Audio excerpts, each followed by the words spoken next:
Hello friends, नमस्कार। Comic city channel में स्वागत है सभी दोस्तों का एक बार फिर से बाकेलाल सीरीज के अगले कॉमिक्स के साथ, जिसका नाम है विक्रम चली ससुराल। दोस्तों, कहानी टोटल 2 पार्ट में और बहुत ही मस्त कहानी है। दोनों पार्ट को शुरू से आखिर तक सुन लीजिएगा, आपको इस कहानी में बाकी बहुत ज़्यादा मजा आ जाएगा। तो चलिए शुरू करते हैं शानदार कहानी के पहले भाग को, जिसका नाम है विक्रम चले ससुराल। एक दिन राज दरबार में, महाराज की जय हो महाराज, मैं आपकी ससुराल से आया हूँ। गर्मी बड़ी हो रही है, कम से कम ठंडा पानी तो पूछ लीजिए। विशालगढ़ की सीमा वाले कुएं से ठंडा पानी लाओ। महाराज की ससुराल से यानी मेरे घर से शरबत आजम लाओ। शरबत आजम ग्रहण करने के पश्चात चंदन नगर से आए पत्रवाहक ने वह पत्र राजा विक्रम सिंह को दिया और राजा विक्रम सिंह ने पत्र पकड़ाया बांकेलाल को। बांकेलाल, अवश्य ही ससुर सिंह के मधुमास की चिट्ठी होगी, इसे तुम ही पढ़ो। तो सब लोग पत्र का मजा लेने के लिए तैयार हो जाओ।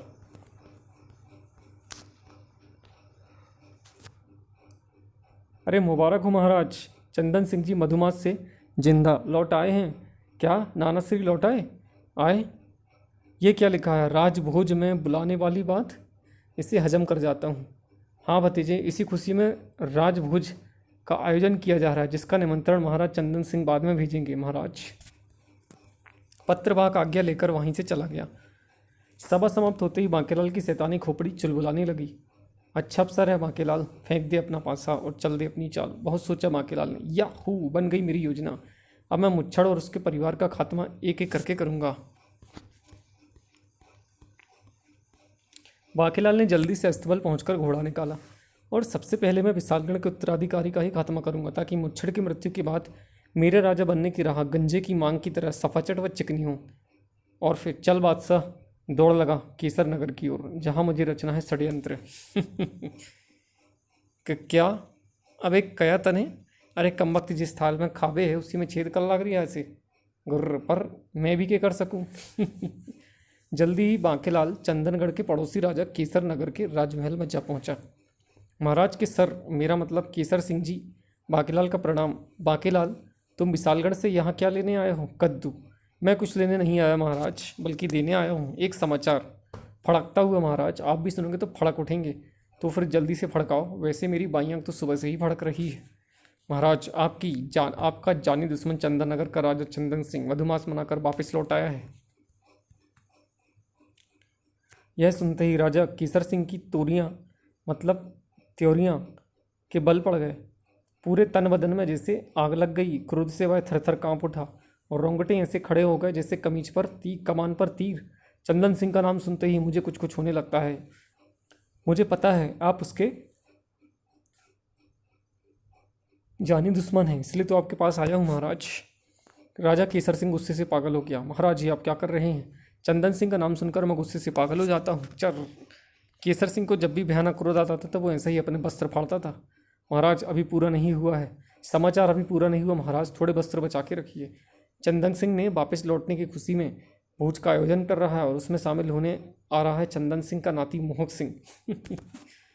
ये खबर सुनकर राजा केसर सिंह और भी भयानक रूप से पागल हो उठा। क्या अब आएगा खेल का असली मजा? किंतु मोहक सिंह से हमारा क्या मतलब? हमें बदला तो चंदन सिंह से लेना है। खामखा कपड़े फड़वा दिए।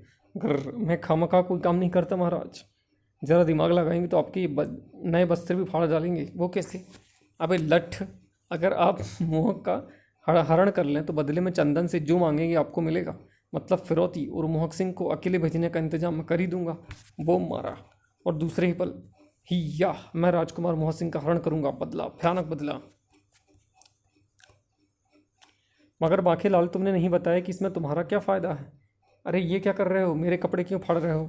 मुझे जब गुस्सा आता है महाराज तो मैं सामने वाले के वस्त्र फाड़ देता हूँ, और अभी मुझे गुस्सा आपकी बात सुनकर आया। मेरा फ़ायदा इसमें है महाराज की एक तो है सूचना आपको देकर मैं आपसे धन प्राप्त कर लूँगा, दूसरे मैं आपके हाथों उस पाजी राजकुमार को सिरों की मांद में छोड़कर आ जाऊँगा, क्योंकि एक दिन उसने मेरी चोटी का मजाक उड़ाया था, जिससे मैं शेर की पूंछ के साथ बांध कर रस्सा कस्सी वाला खेल खेल रहा था।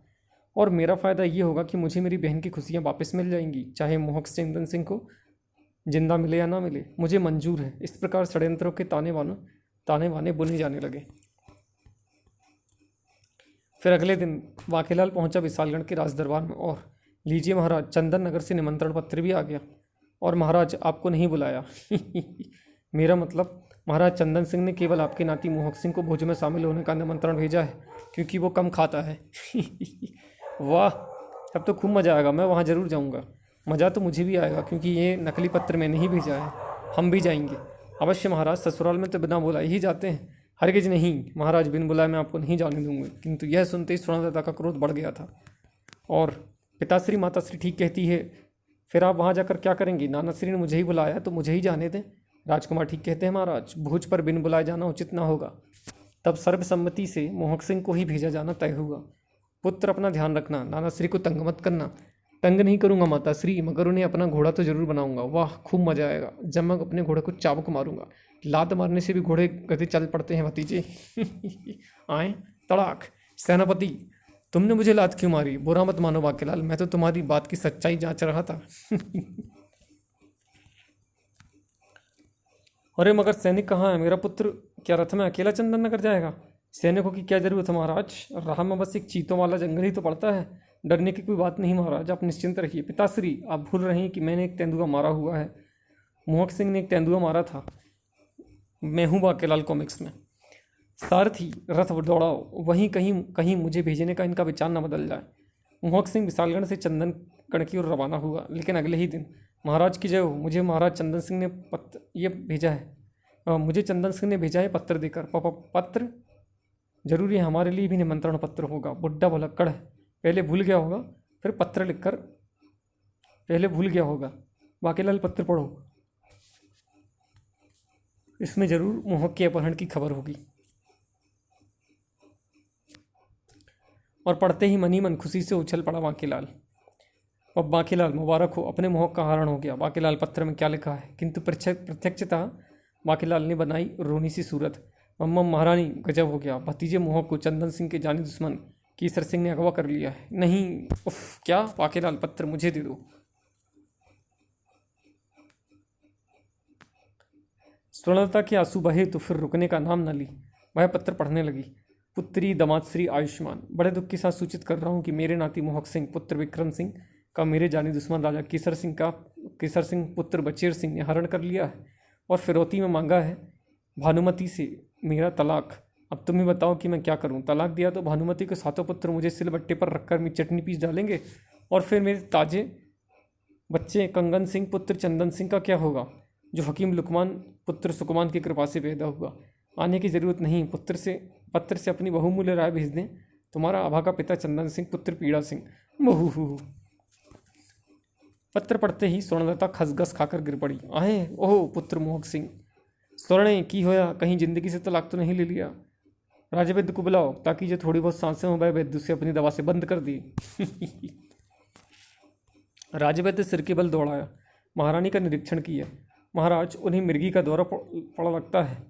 इनके खानदान में जरूर कोई मिर्गी का रोगी होना चाहिए। महारानी के साथ साथ मुझे इसका भी उपचार करना होगा।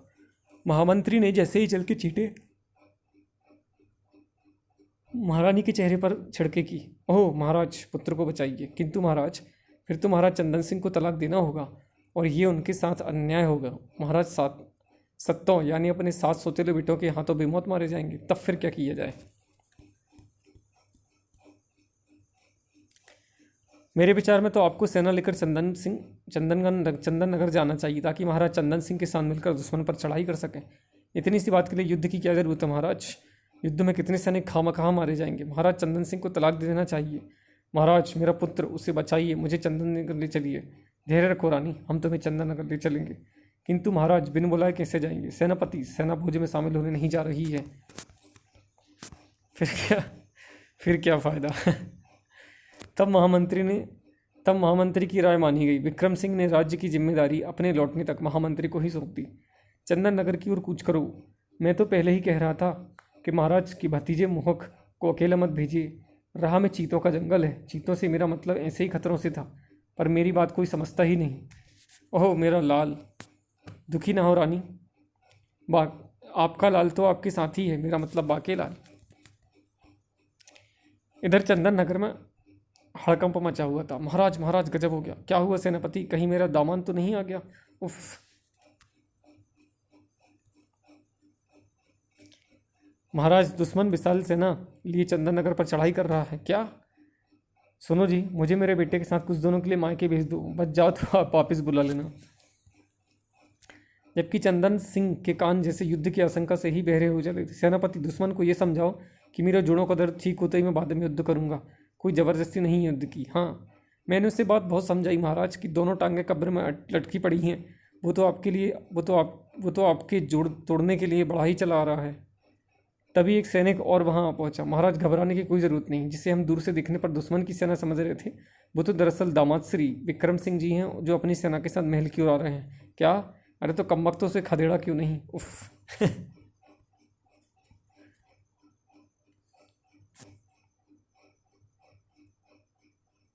उसी समय विक्रम सिंह इत्यादि ने वहां प्रवेश कर लिया। स्वर्णलता को देखते ही चंदन सिंह का बाप का प्यार उमड़ आया और वो अपने अंग पकड़ मंत्री को की पकड़ से छूट निकले। पिताश्री, पुत्री, महाराज भागी मत, कहीं हड्डियां जिसमें से बाहर ना आ गिरे। उफ। आह पुत्री, तू इतनी मोटी कैसे हो गई? मैं तुझे अपनी सीने से नहीं लगा पा रहा। उफ। महाराज, ज़्यादा जोर से मत बोलिए, कहीं गला न घुट जाए। चंदन सिंह की नज़र कमज़ोर है। पिताश्री, मैं तो यहाँ हूँ, आप तो अपने दामाद को गले लगाए हुए हैं। क्या? छी छी छी, तभी तो बस्तरों से इतनी भयानक बदबू आ रही है। इन सबको खाना कहाँ से खिलाऊंगा? उफ। इस उम्र में विवाह करके ससुर श्री ने अपना बेड़ा ही गर्क कर लिया। पिता, पुत्री और दामाद मिलन के पश्चात, लो पुत्री, तुम्हारा नया भाई है, यानी 8वां भाई। मेरा भाई? मैं इससे मिली भी तो किस मुहूर्त में? उफ। महाराज, चक्कर तो नहीं आ रहे? मैंने पकड़ा नहीं हुआ है। महाराज, मुँह दिखाई की रस्म तो पूरी करनी होगी। मैं तो थैली भर धूल लाया हूँ। मैं तो थैली घर भूल आया महारानी। अकेला तुम्हारे पास 100 रुपये है क्या? घर पहुँच कर दे दूंगा। नहीं पुत्री, बच्चों को मुँह दिखाई की ज़रूरत नहीं है। मैंने जो तुम्हें भेंट देनी थी उसमें से मुँह दिखाई का काट कर हिसाब बराबर कर लूँगा। बहू, हाय मेरा नाती। ठीक है पिताश्री, पर मेरा लाल कहाँ है? मुझे मेरा मोहक तो ला दो। कुछ देर बाद, बाकेलाल, हमारी डूबती नैया को अब तुम ही पार लगा सकते हो, हमारे पुत्र मोहक का पता लगाकर।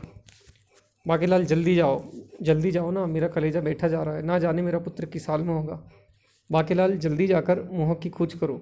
यह तुम्हारा मुझ पर भी एहसान होगा। जितनी जल्दी मोहक मिल जाए, दामाद जी भी उतनी ही जल्दी यहाँ से रवाना हो जाएंगे। बाकेलाल को मोहक सिंह की खोज में निकलना ही पड़ा। बाकेलाल जिंदाबाद, वापसी पर मुर्दाबाद। बाकेलाल तेजी से घोड़ा दौड़ाता केसर नगर की ओर चल पड़ा। केसर सिंह से मोहक सिंह को लाकर अब मैं फेंकूंगा शेर वाली गुफा में। और तभी, बहू, ये जाल किसने फेंका? मेरा नाम है कायकू। मुझे राजा केसर सिंह ने आदेश दे रखा है कि कोई भी इधर आए तो उसके खून से यहाँ के पेड़ पौधे सींच दूँ।